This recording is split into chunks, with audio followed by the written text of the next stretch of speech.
Voy a pedirles que ahí en sus casas abramos nuestras Biblias en el libro de Levítico y que leamos Levítico 23 del versículo 36 en adelante. Habló Achén a Moisés diciendo: habla a los hijos de Israel y diles: el día 15 de este mes séptimo es la solemnidad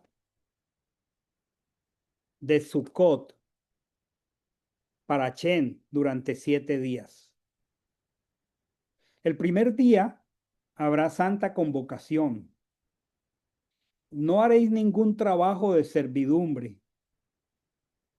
7 días presentaréis ofrendas ígneas ante Achén. En el octavo día tendréis santa convocación y presentaréis ofrenda ígnea ante Achén. Es reunión solemne. Ninguna obra de siervos haréis.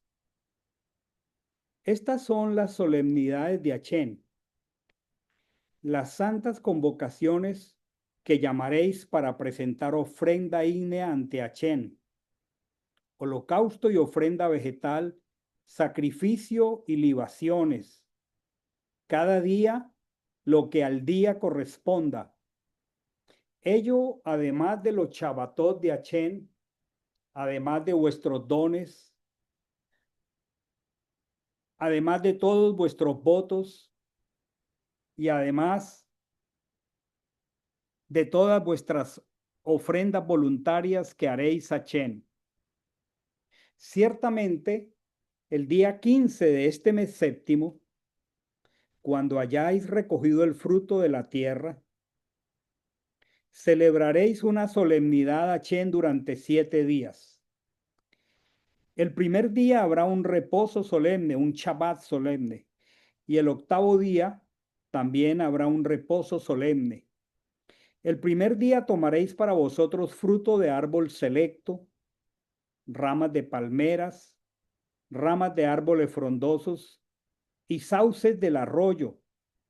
Y durante 7 días os regocijaréis en presencia de Achén vuestro Elohim. Celebraréis esta solemnidad a Achén anualmente durante 7 días, estatuto perpetuo por vuestras generaciones que celebraréis en el mes séptimo. 7 días moraréis en Sucot. Todo natural de Israel morará en Sucot para vuestras generaciones venideras, para que vuestras generaciones venideras sepan que en Sucot yo hice morar a los hijos de Israel cuando los saqué de la tierra de Egipto. Yo, Achén, vuestro Dios. Así promulgó Moisés a los hijos de Israel las solemnidades señaladas de Achén. Esta es la instrucción. Este es el mishpat, el procedimiento para la convocatoria que se llama Sukkot. Comienza diciendo en el verso 33, 34, dice: el día 15 de el mes séptimo. Ese día corresponde a la tarde del martes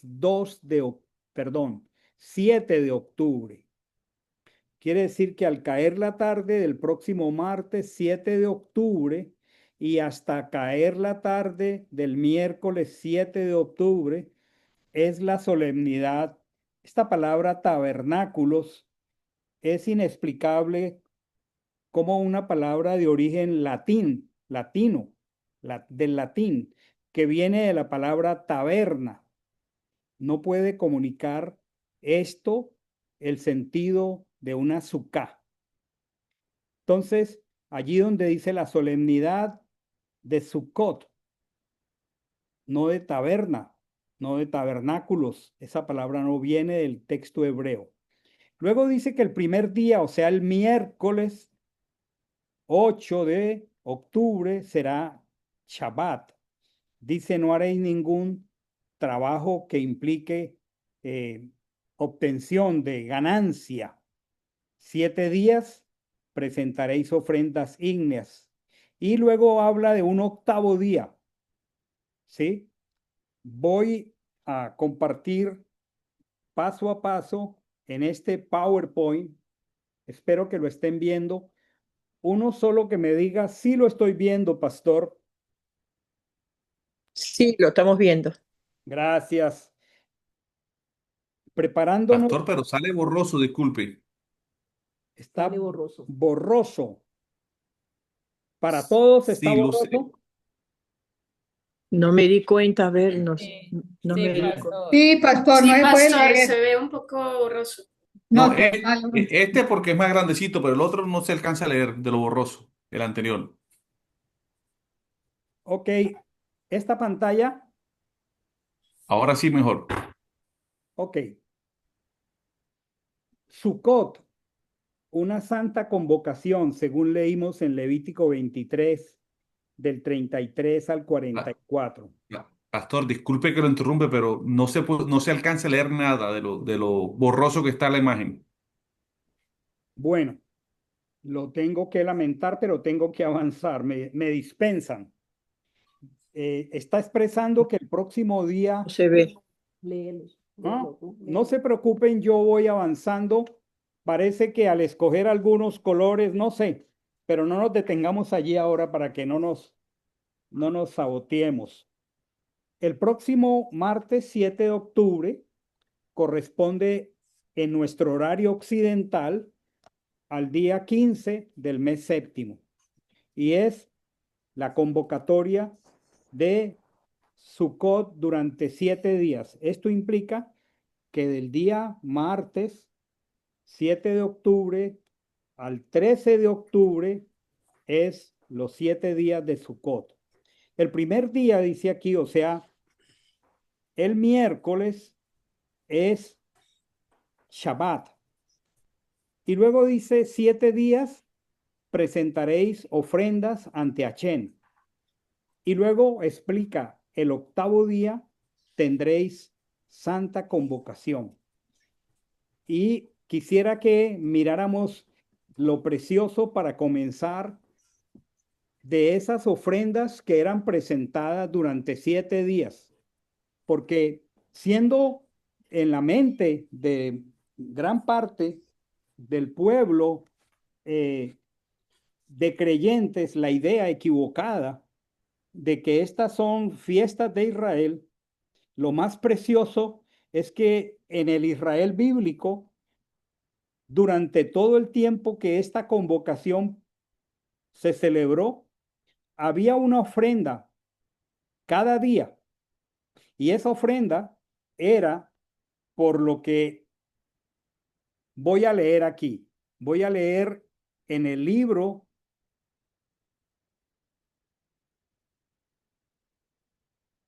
de, de Números, capítulo 29, ¿a qué se refiere la ofrenda que se hacía cada día? Cada uno de los días, durante 7 días, había un número de corderos, en este caso, realmente eran becerros que eran ofrecidos cada día. Por ejemplo, aquí el texto, espero que lo estén viendo. ¿Sí se ve? No, pastor, es que se ve como si usted no tuviera bueno el internet, como borroso, aunque usted no se frena. Es raro, pero no se ve. O sea, es problema de mi señal, Sí. porque esto nunca había pasado. Yo se los acabo de mandar y está claro. No se preocupen, yo voy a avanzar porque si no, esto nos sabotea. Y yo, como tengo por costumbre, envío el documento en PowerPoint. El día primero ofrecerían 13 becerros, el día primero. Obviamente ya esto no lo hacemos. El día segundo ofrecían 12 becerros. El día tercero ofrecían 11 becerros. El día cuarto ofrecían 10 becerros. El día quinto ofrecían 9 becerros. El día sexto ofrecían 8 becerros. Y el día séptimo ofrecían 7 becerros. La suma de esos becerros en una semana eran 70 becerros. En el Israel bíblico, el número 70 significan las 70 naciones fuera de Israel. ¿Cómo partimos de un criterio? Y es el criterio de Génesis capítulo 10. En Génesis capítulo 10 están los descendientes de Noaj, Sem, Cam y Jafet. Y cada uno de estos tres varones tuvo una cantidad de hijos de las cuales se formaron las naciones que hoy están sobre la tierra. En esa genealogía que aparece registrada en Génesis 10, esos hijos de Sem, Cam y Jafet formaron 70 cabezas de familias, aparte de Israel, que llegaron a formar 70 naciones. Digamos que en el tiempo contemporáneo de la escritura, cuando Israel pensaba en el mundo, pensaba en 70 naciones.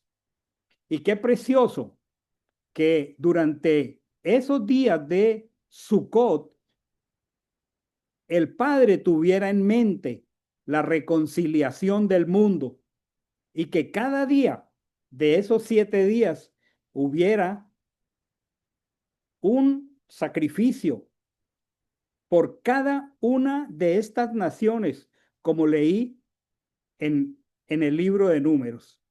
Qué precioso que todo esto mira al Mesías. Qué precioso que todo esto mira a la redención. Dice, estas son las solemnidades de Achén, las santas convocaciones. Son convocaciones de su santidad el Rey. Por eso, oremos al Señor para que en la medida de nuestras fuerzas podamos honrarlas. Dice, santas convocaciones que llamaréis para presentar ofrenda y holocausto. Dice, además de los Shabbatot de Achén, además de vuestros dones. Y continúa acá el texto, ciertamente el día 15 de ese mes séptimo, cuando hayáis recogido el fruto de la tierra.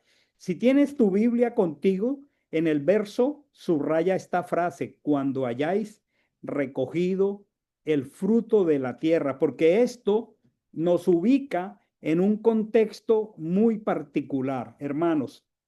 Las convocatorias, todas, desde Pesach hasta Shemini Atzeret, 4 convocatorias de primavera y 4 convocatorias de otoño, todas, en la mayoría, están conectadas con el ciclo agrícola de Israel. Y el ciclo agrícola de Israel está conectado de manera maravillosa con la obra redentora de Mashiach. Entonces, por eso dice aquí, cuando hayáis recogido el fruto de la tierra, porque voy a explicarlo ahora, era un tiempo por esta temporada, estamos ya en este tiempo en pleno otoño y en Israel se recoge la última cosecha. Pero la última cosecha tiene un valor escatológico del final de los tiempos. Así como el rechid que se recoge para la época de Pesach también tiene un valor en la obra redentora, entonces esta convocatoria es una convocatoria de la última cosecha del año y que nos reconecta con la última cosecha antes de que Mashiach vuelva. Por eso habla de cuando se recoja el fruto de la tierra. Y luego dice, el octavo día, como un día aparte de los 7 anteriores, también habrá un Shabbat. Y luego está la explicación de cómo se construye una sucá. Dice, el primer día tomaréis para vosotros fruto de árbol selecto, ramas de palmeras, ramas de árboles frondosos, sauces del arroyo, y durante 7 días os regocijaréis en presencia de Hachén vuestro Dios. Celebraréis esta solemnidad a Hachén anualmente durante 7 días. Y dice, estatuto de tiempo escondido, como lo han traducido, perpetuo, hasta que el Señor regrese, estatuto por vuestras generaciones, para celebrar en el mes séptimo. Y dice aquí algo precioso: 7 días moraréis en Sucá. Sucá es la palabra singular, Sucot es plural. Como está hablando al pueblo todo, está hablando en plural. Moraréis en Sucot, pero cada uno construirá una Sucá. Todo natural de Israel morará en Sucot, para que vuestras generaciones venideras sepan que en Sucá yo hice morar a los hijos de Israel cuando los saqué de la tierra de Egipto, yo, Hachem, vuestro Elohim. Así promulgó Moche a los hijos de Israel las solemnidades señaladas. Algo que debo y es menester decir, acá dice, habla a los hijos de Israel. Me devolví en la pantalla al primer verso. Y esta palabra hijos en hebreo connota herederos.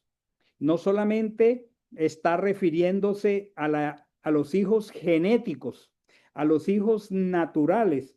Cuando la escritura menciona hijos, está diciendo Benei Israel, los herederos de Israel. Y cuando conectamos esto con el Evangelio, en Romanos capítulo 9, el apóstol Pablo dice, porque no son los hijos según la carne.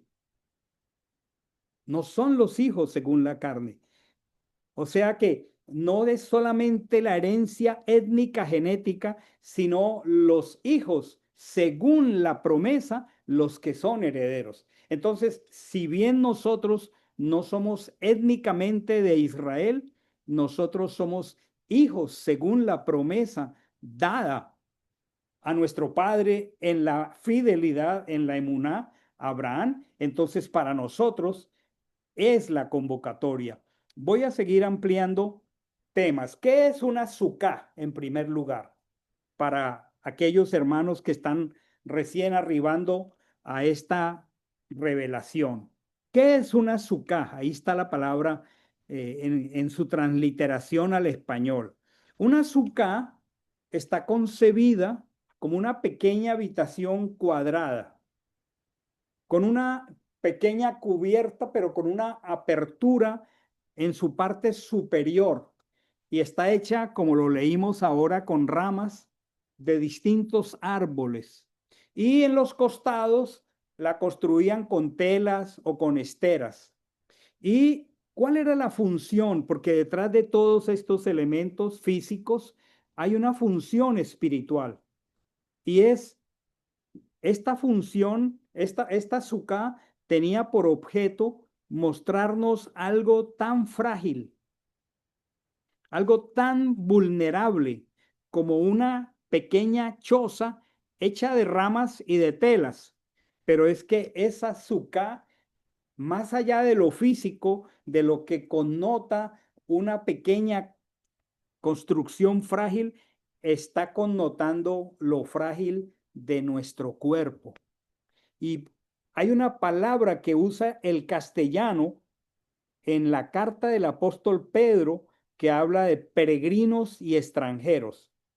Esa sucá tan frágil que había que simbolizar y recordar que durante 40 años Israel, cuando la nube se levantaba, cuando Israel tenía que moverse, desarmaban esa tiendita de campaña y continuaban en su viaje hacia la tierra prometida.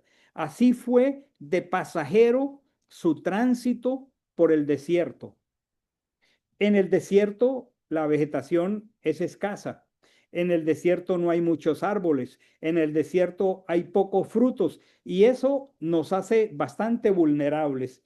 Yo, al tratar de graficarlo, aquí tengo esta idea. Aquí está una azúcar muy frágil. Miren estas, no sé si la pueden ver. Y aquí debajo hay una familia, un padre, una madre, un niño, pero atrás, bien hacia atrás, hay algo que mira hacia el futuro, porque de eso voy a hablar y es del valor escatológico de esta convocatoria. Recordemos que es una convocatoria de otoño, luego está hablando del el regreso del Mesías. Era entonces una habitación común, forrada de una manera sencilla y algo que estando en el desierto, todavía no habían entrado a la tierra, pero el Señor está diciendo que cuando entren a la tierra y cuando llegue el tiempo de la recolecta de los frutos, aquí las instrucciones que leí hablaba de sauces de los arroyos. En el desierto no hay arroyos, en el desierto no hay árboles frutales, en el desierto no hay sauces, pero es que el Señor estaba mirando una instrucción para cuando ellos estuvieran en la tierra prometida. Y lo más hermoso era que en el desierto era la realidad de peregrinaje, no eran residentes fijos, eran nómadas y se sentían extranjeros. Entonces, él los estaba haciendo mirar hacia los frutos de la tierra que él les había entregado. Qué precioso, los mantuvo en un desierto pensando en que eso no era el final, que había un desierto, como dice Deuteronomio, con serpientes terribles, con escorpiones espantosos, pero había una promesa y esto indica que nosotros siempre nos movemos con base en una promesa. Esta construcción era ordenada por Dios y entonces, si esto ya pasó, ¿qué tiene que ver con nosotros en el presente? Aquí está el sentido de por qué razón el Señor nos llama a hacer la convocatoria, porque ella mira al pasado, pero también mira al futuro. La Azúcar entonces nos conecta con el pasado en el desierto, pero mira hacia el futuro cuando Israel entrara a la tierra. El pasado se refiere al desierto inhóspito. En ese sentido, pues es una celebración histórica. Hoy no estamos en el desierto, pero es una pedagogía. Y si cada uno de nosotros, en las condiciones en que vivimos en Occidente, hace el esfuerzo de hacer una azúcar, eso tiene una pedagogía muy hermosa que nos va a hacer conscientes de nuestra realidad. ¿Saben cuál es nuestra realidad? Vulnerabilidad, fragilidad y la temporalidad de nuestra vida. La verdad, somos muy temporales en este mundo. La escritura en el Salmo dice que los más robustos vivimos 70 años y que aún los que llegan a 80 llegan con muchas fatigas. Hermano, mi amigo, si usted tiene 70 años o más, usted ya pasó, ya usted vivió un tiempo maravilloso y dele gracias a Dios si usted tiene más de 70 años porque muchos han muerto antes. Y si nosotros estamos hoy aquí con 70 años o más, ya es una bendición. Pero, como dice, pronto pasamos y volamos. Entonces, esa azúcar hecha de telas y hecha de ramas de árboles implica que aquí vamos de paso, que somos residentes, pero que no nos asimilamos aquí porque nosotros estamos mirando es a la Jerusalén celestial.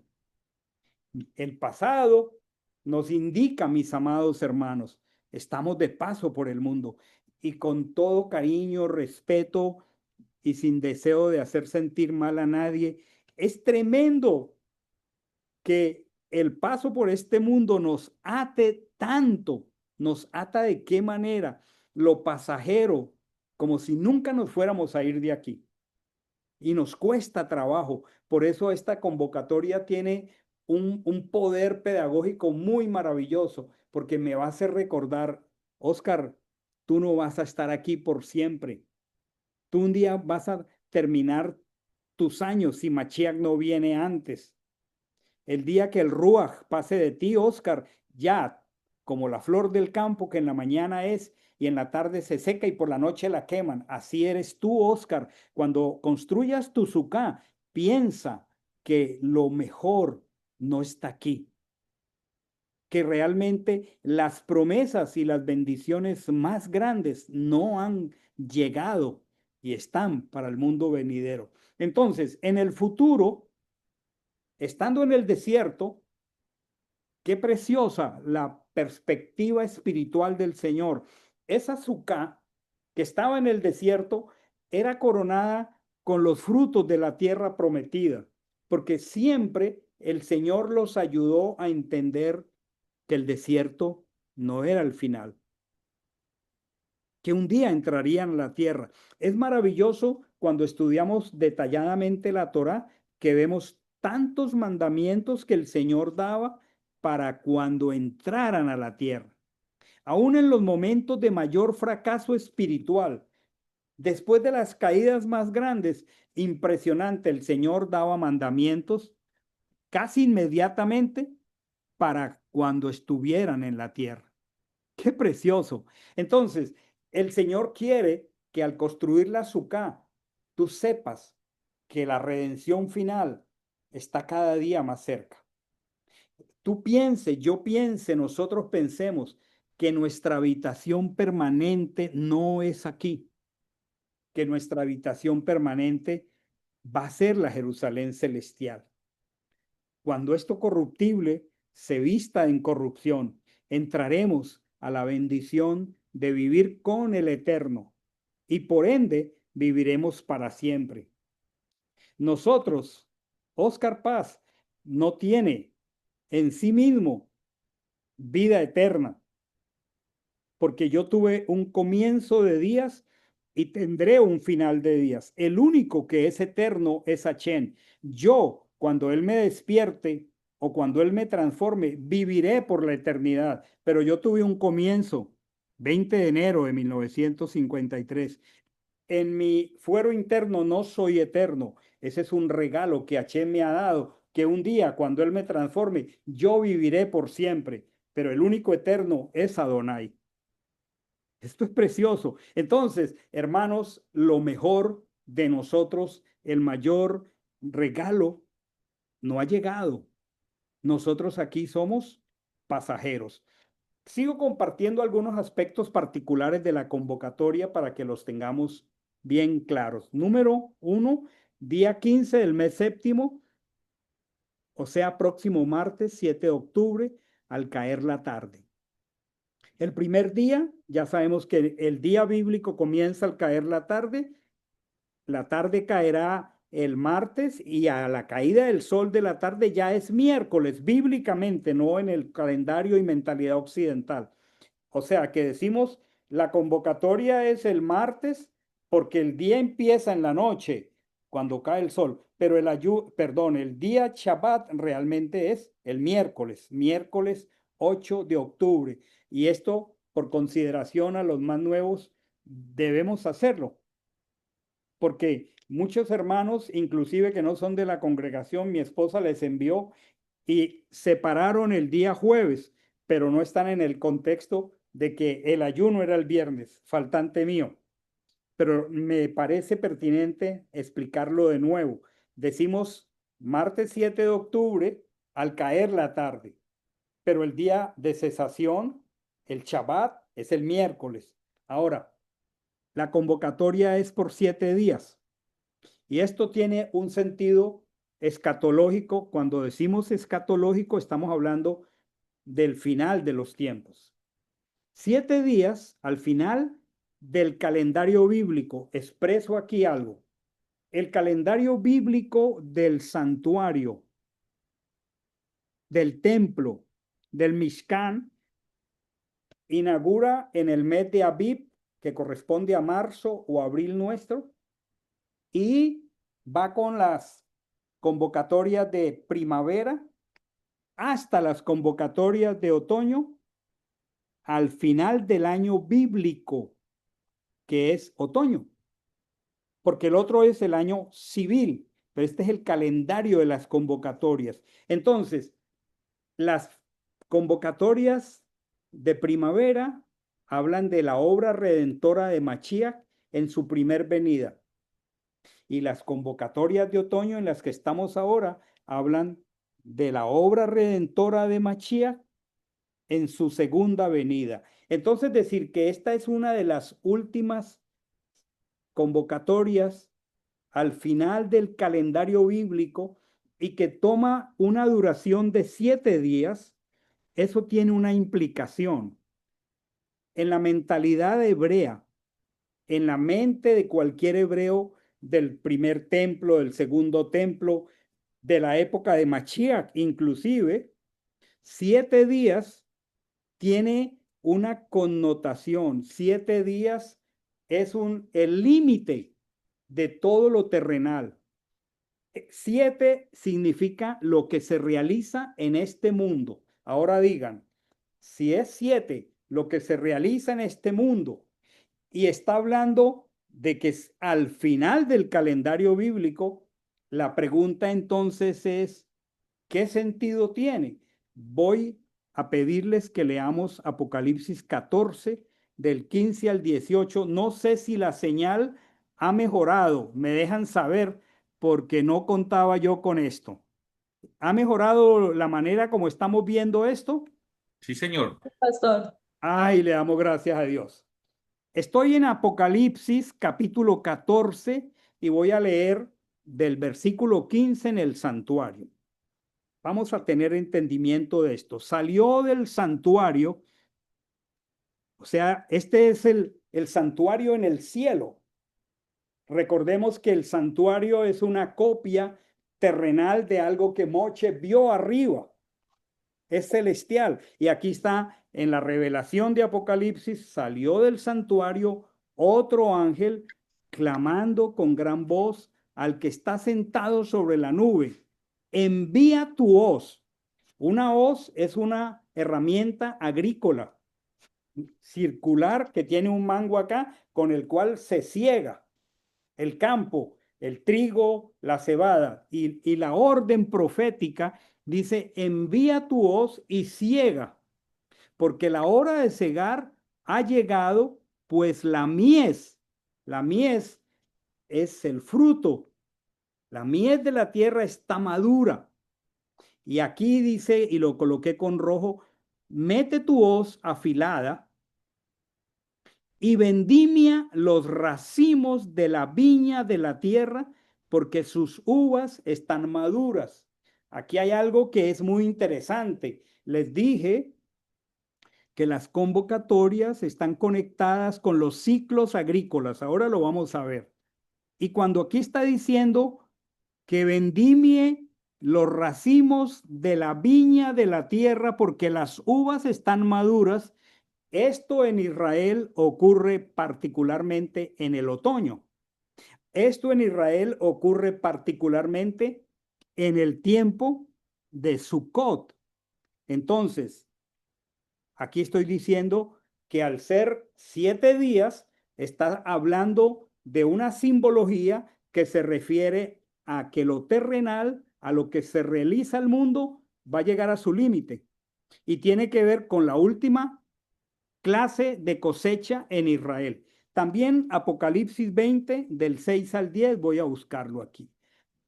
Apocalipsis 20, del 6 al 10. Aquí está.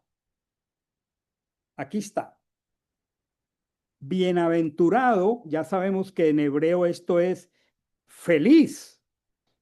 Feliz y distinguido, que es lo que han traducido como santo, el que tiene parte en la primera resurrección. La segunda muerte no tiene potestad sobre estos. A ver, ¿a qué se refiere la escritura cuando habla de la primera resurrección? ¿Y a qué se refiere la escritura cuando habla de la segunda muerte? ¿Cuál es la primera resurrección?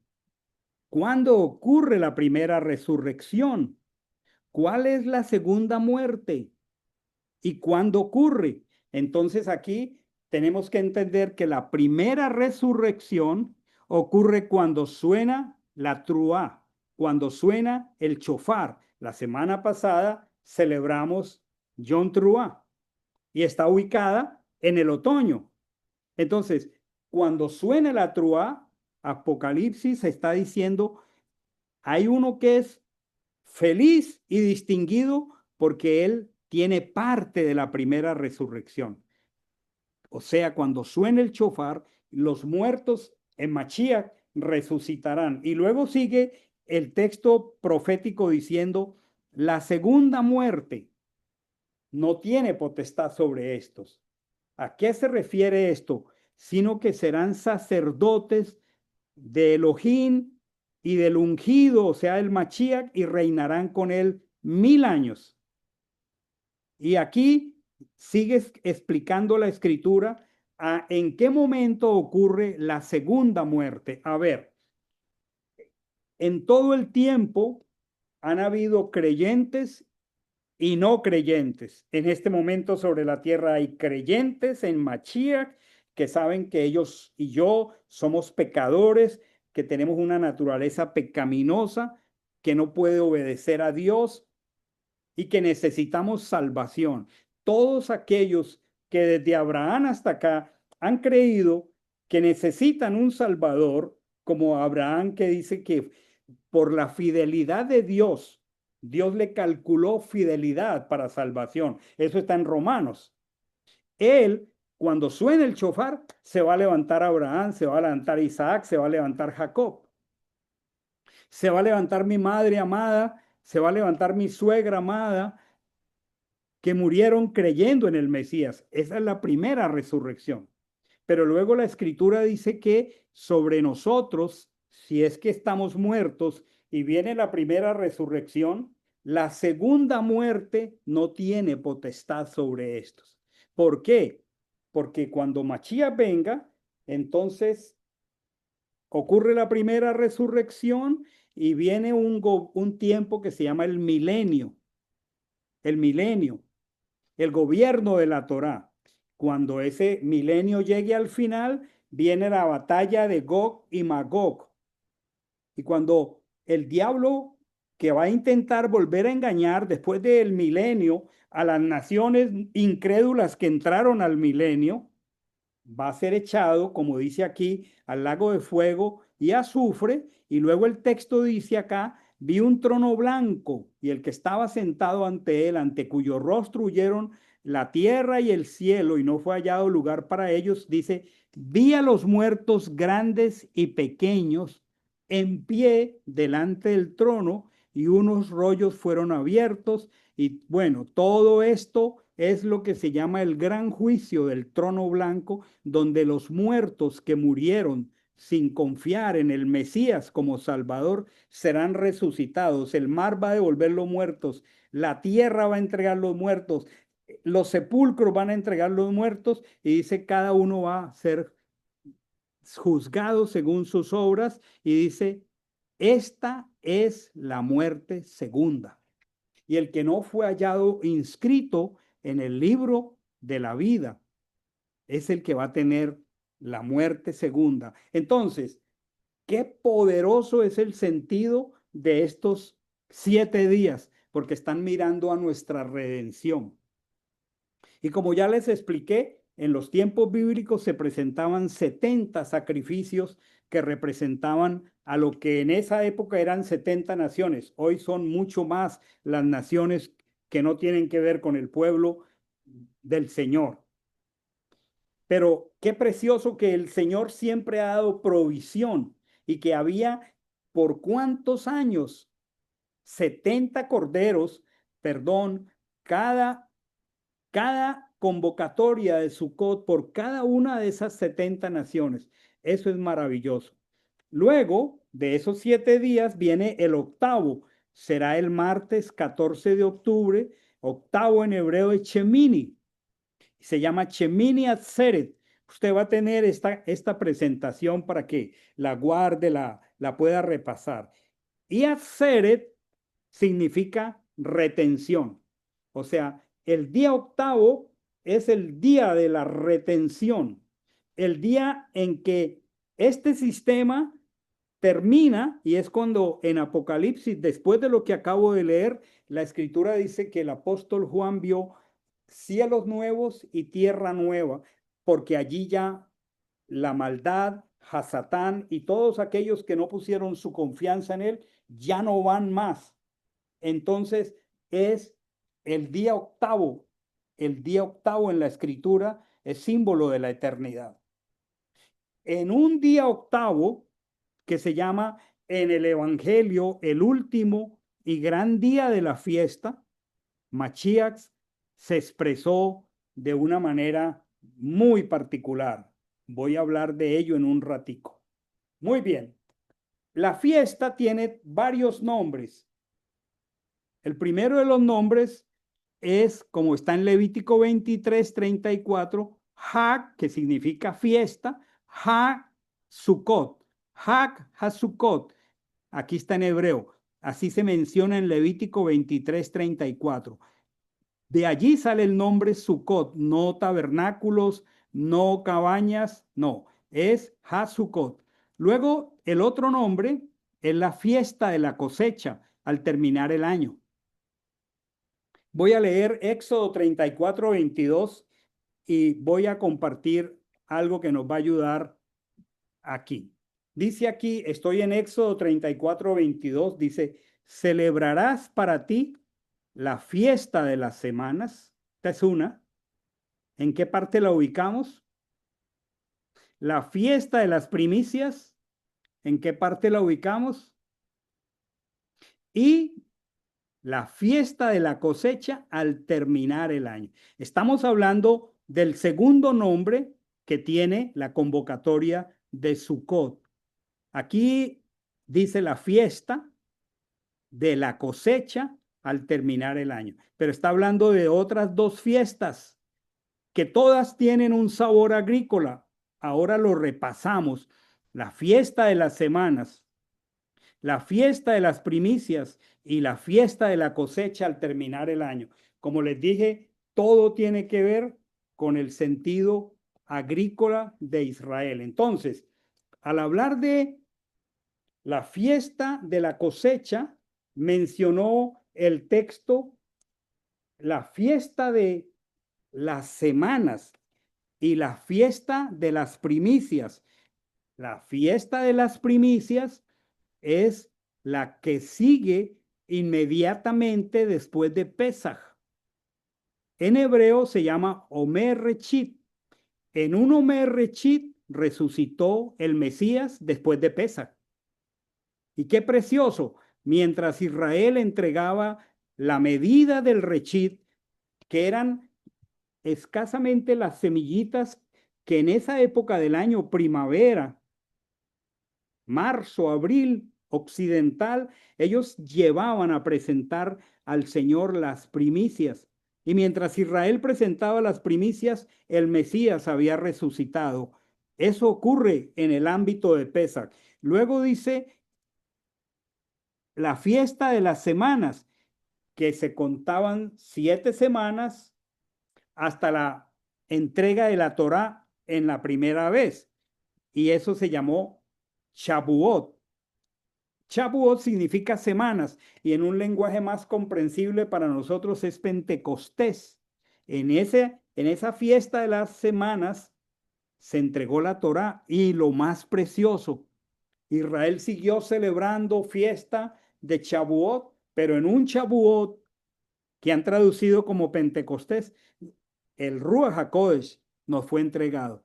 Entonces, la primera de las temporadas distintas que está expresando aquí, el texto se refiere a la siega de la cebada y del trigo. Eso ocurre a la altura de marzo-abril. Marzo-abril En Israel también hoy se cosecha primero la cebada y el trigo, y toda esa floración y todo ese cultivo va a estar maduro en Pentecostés.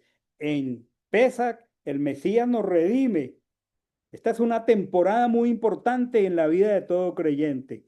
Pero en Shavuot nos entrega la Torá para santificarnos. Y un día, para que la podamos obedecer, nos entrega el Ruach HaKodesh.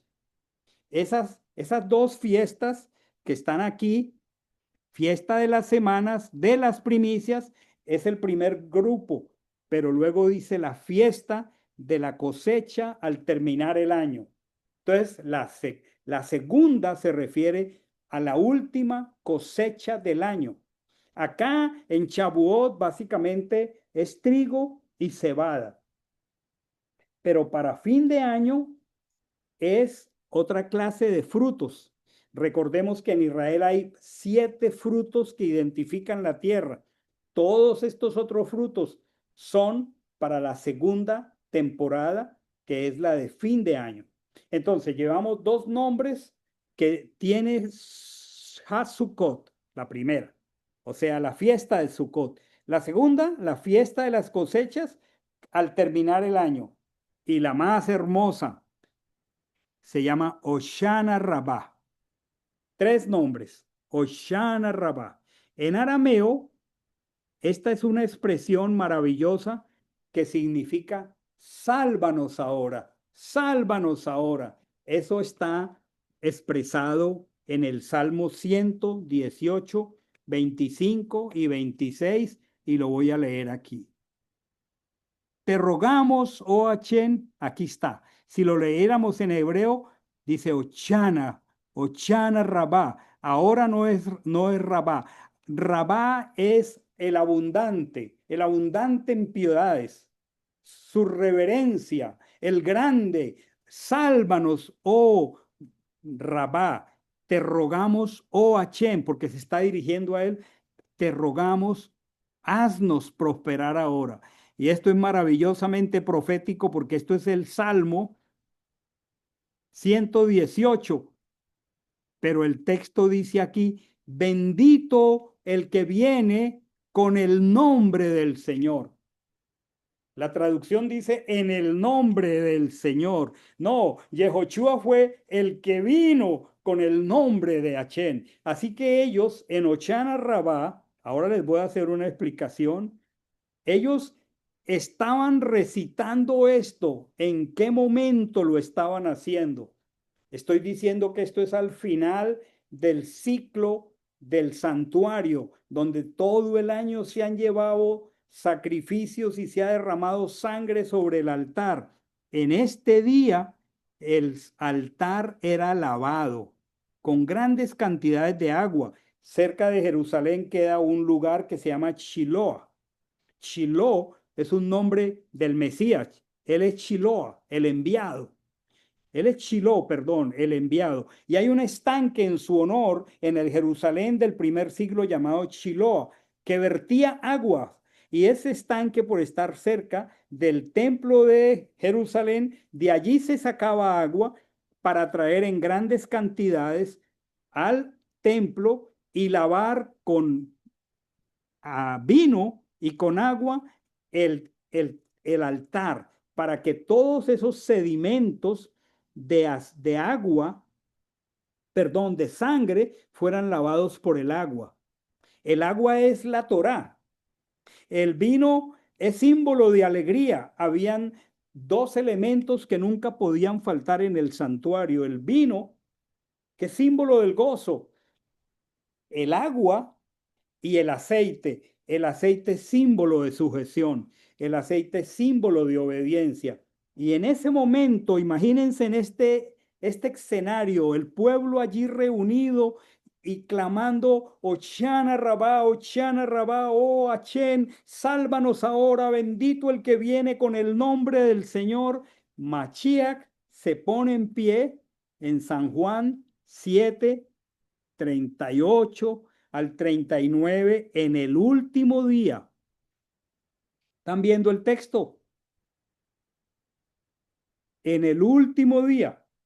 El más grande de la fiesta, Mashiach, Jesús, se puso en pie y alzando la voz dijo, si alguno tiene sed, habían grandes cantidades de agua corriendo allí y el pueblo estaba clamando a Ochana Rabá. Si alguno tiene sed, venga a mí.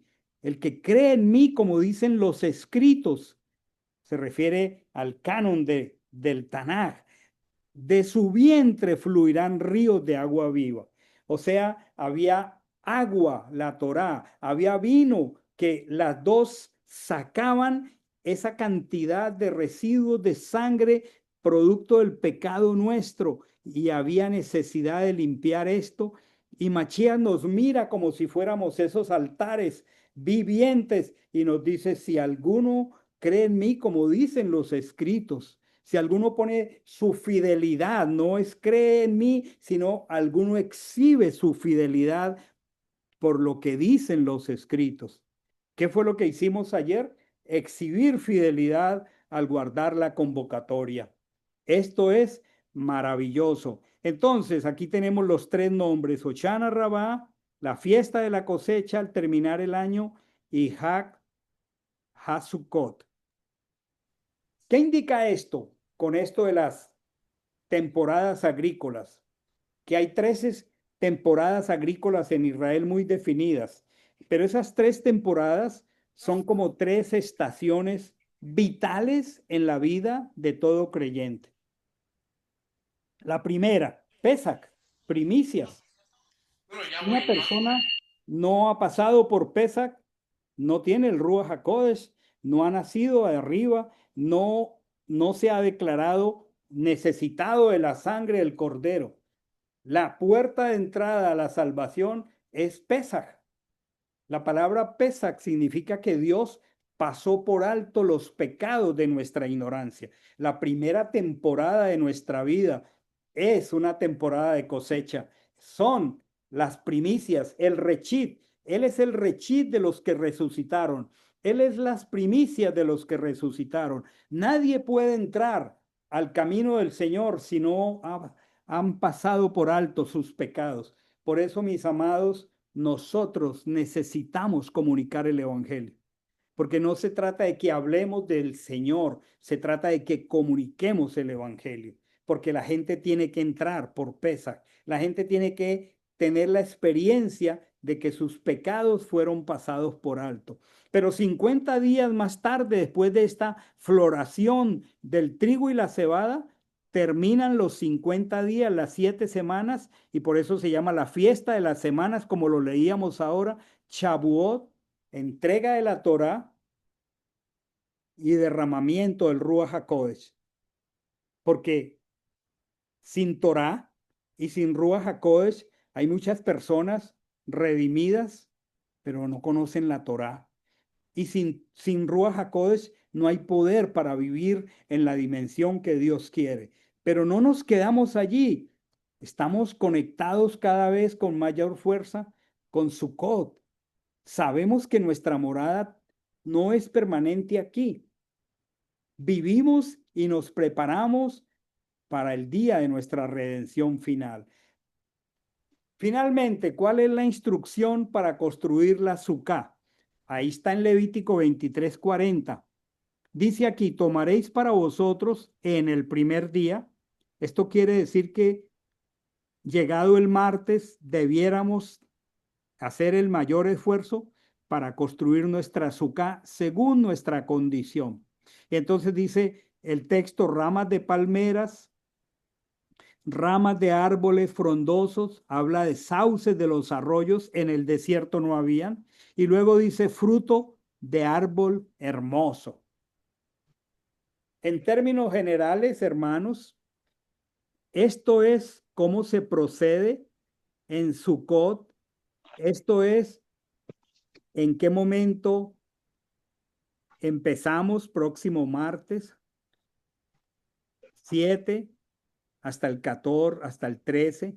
El 14 será otro Shabbat, será Shemini Atzeret, tendremos santa convocatoria. El tiempo se me fue, pero solamente quiero decirles que esto tiene una semejanza muy fuerte con una parábola que se llama la parábola de la gran cena, en la que un hombre principal, un fariseo influyente, preparó una cena y ahí llegó el Mesías.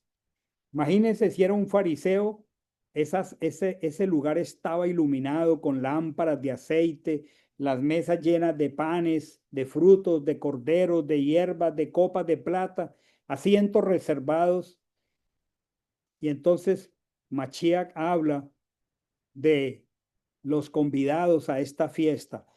Y en esta fiesta habían algunos invitados originales que se excusaron. Había uno que había comprado una heredad y no pudo ir. Todas las convocatorias tienen el mismo desafío, mis hermanos. Todas. Nos cuesta trabajo poner a un lado el tema de las posesiones materiales, porque compramos una heredad, no podemos participar de la convocatoria. Ahí está la parábola. El otro había comprado unos bueyes. Los bueyes son elementos de trabajo. Simboliza el que antepone su trabajo. Y el otro se había casado y los tres se excusaron. Y este es una figura de los placeres personales, los afectos, por encima del llamado divino. Estas excusas, porque son simplemente excusas, revelan prioridades mal ubicadas. No es que trabajar, no es que casarse, no es que tener posesiones sea malo. No, todo eso lo dio el Señor. Lo que es incorrecto es el rechazo, porque el rechazo indica falta de discernimiento espiritual. La misma parábola en Mateo 22:5 dice, pero ellos no hicieron caso. Ellos no hicieron caso. El Señor dijo, bueno, mi fiesta se lleva a cabo. No porque me den excusa, yo dejo de hacerla. Y entonces ordenó que los siervos trajeran los pobres, los mancos, los ciegos, los cojos. ¿Quiénes eran estas personas en Israel? Recordemos que él estaba en la casa de un fariseo. Pues eran los marginados, los que no eran considerados aptos. ¿Y qué hizo el Señor? Sin ningún mérito, solo por gracia, los invitó gratuitamente. Y cuando trajeron a los mancos, los pobres, los ciegos, los cojos, el siervo le dijo al dueño de casa, todavía hay espacio. Y él le dijo, vayan, llamen a los del camino, vayan por los vallados, vayan y traigan a los gentiles, nosotros. Qué bendición, mis amados. Que no nos caiga la trampa de portarnos como los que ya creían que estaban muy ocupados para no asistir. Hay un lugar abierto para todos los que queramos entrar. Entendemos que hay un sistema en Occidente, pero nosotros conocemos con precisión y de antemano estas convocatorias, mis amados hermanos. Yo solamente quisiera que oráramos por esto. Bendito eres, Señor. Bendito sea tu nombre. Solamente con sencillez de corazón transmito tu palabra. Soy solamente un mensajero.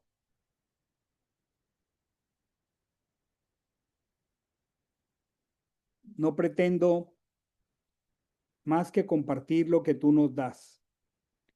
Como pastor tomo tiempo, cuidado personal, pastoral, doy a conocer las fechas, los hermanos las conocen.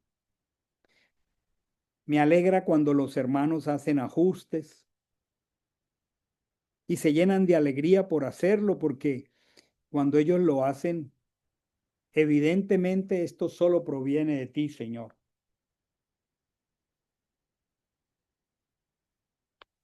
Señor, te confieso la lucha espiritual que vivimos ayer. Y cuánto te pido que todos comprendamos que hay lucha espiritual.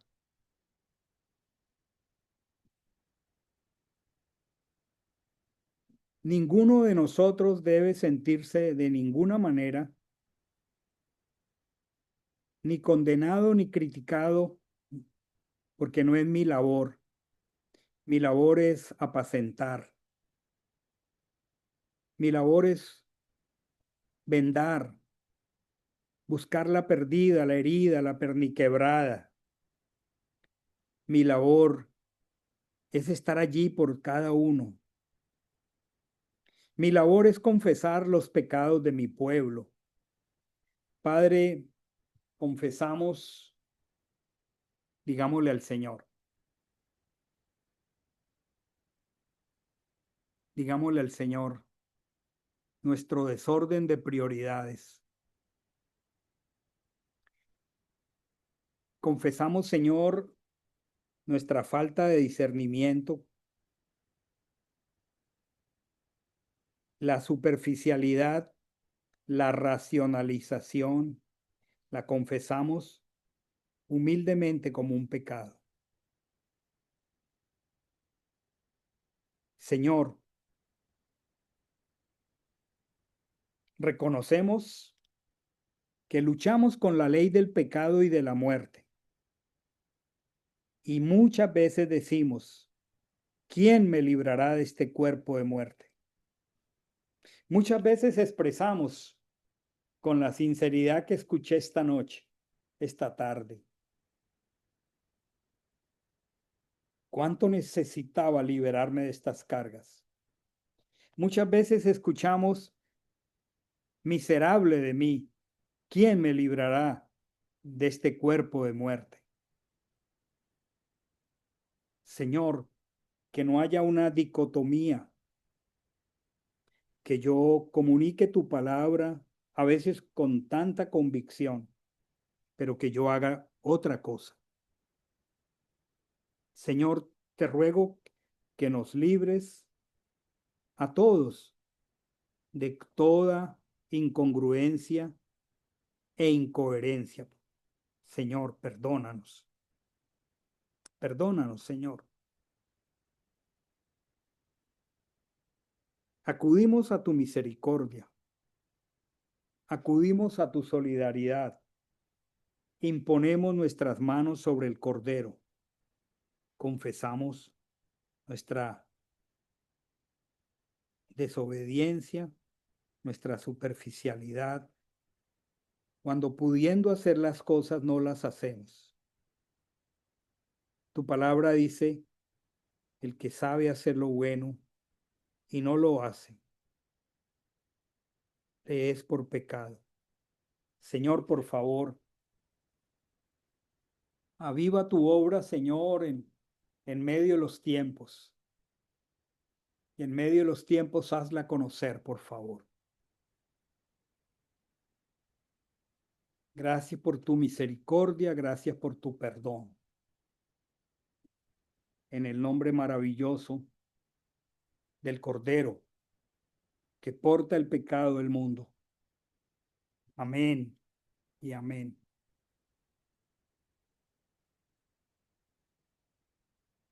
Quisiera que oráramos por la bendición de haber vivido una semana, de haber tenido provisión laboral, tener oportunidades de negocios, por poder producir los recursos para tener sustento y abrigo. Todos te damos gracias, Señor, porque hay fruto de nuestro trabajo, de nuestra labor. Nos has bendecido con las manos, con la obra de nuestras manos. Tenemos un inventario de recursos que hemos obtenido. Tenemos sustento, tenemos abrigo. Señor, cuánto sustento y abrigo diste a Israel.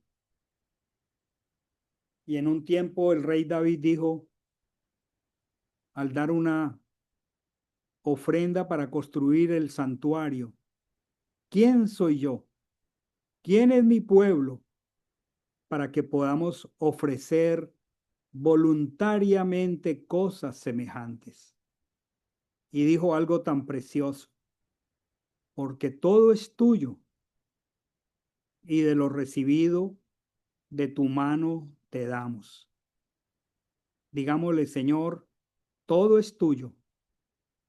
El vehículo que tengo, la casa donde vivo, el lecho donde descanso, los vestidos, todo proviene de ti.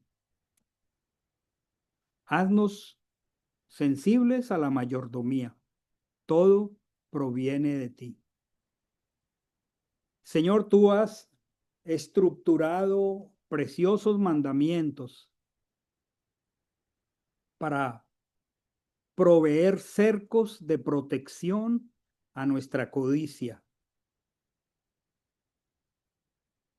Esos mandamientos están diseminados por toda la escritura, aún antes de la Torá, aún antes del pueblo de Israel, aún antes del templo, aún antes del sacerdocio levítico. La escritura registra que Abraham tomó los diezmos y no había templo y los entregó a Melquisedec. Jacob le dijo al Señor, no había templo, no habían levitas, de todo lo que me dieres, el diezmo apartaré para ti. Luego, en el desierto, entregó la Torá y estructuró el santuario, los levitas, y reafirmó el mismo cerco de protección, el diezmo y la ofrenda. Un día ya no hubo levitas. Hoy no hay levitas. Un día no hubo templo. Hoy no hay templo. Pero el apóstol Pablo, quien servía al Señor y cuidaba de ovejas, dijo, ¿quién fue jamás soldado a sus propias expensas? ¿Quién cuida del rebaño y no toma de la leche del rebaño? Y también expresó, ya no había templo ni levitas, y él expresó, el Señor ordenó que los que trabajan en el altar, del altar participan. Ya no había el templo, pero había una obra. Y también expresó, el que reciba instrucción en la palabra, haga partícipe toda buena obra al que lo instruye. Señor, yo doy gracias por la manera sobrenatural como tú sustentas tu obra y la instrucción para sustentarla. Bendigo a cada hermano que con su corazón honra tu palabra y sustenta esta casa. Oro por cada dador alegre para que tú lo sustentes, lo guardes y lo protejas. Oro por aquellos que por alguna razón no lo hacen, para que tú los protejas y los bendigas. Oro por aquellos que requieren que tú abras las ventanas de los cielos y derrames sobre ellos bendición hasta que sobreabunde. Cómo nos bendice entender tu palabra y conectarla de comienzo a fin. Bendito sea tu nombre. Vamos a levantar nuestras manos. Vamos a proclamar la bendición dada a Aarón. Que te bendiga Adonai y te guarde. Que Adonai ilumine su rostro hacia ti y ponga su gracia en ti. Que Adonai vuelva su rostro hacia ti y te dé la paz. Y pondrá mi nombre sobre los herederos de Israel y yo los bendeciré. Padre, invoco tu nombre sobre cada hermano de esta congregación. Sobre Germán Andrés, Lina, Marisa, Roberto, Juan Esteban, Juliana,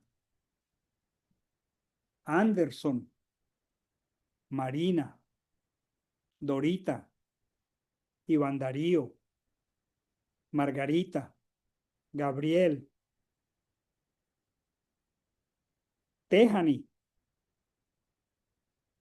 Luis, Ruth, Luz Marina, Adrián, Miguel y Camila, Nicolás Villa, Grace, Juan Pablo, Felipe, Vanessa, los niños, Elenita Guillén, Santiago, Carolina, Manuelita, Harold. Señor, con temor reverente, invoco el nombre alto, sublime, majestuoso, perfecto, recto, sin mancha ni contaminación, sobre nosotros, para que en tu bondad nos bendigas y nos guardes, para que entremos a esta semana confiados solamente en tu bondad. No nos dejes depender de lo pasajero. Haz claro a nuestro corazón que somos residentes temporales, que la bendición no está aquí. La mejor la vamos a tomar muy pronto. Anhelemos ese día.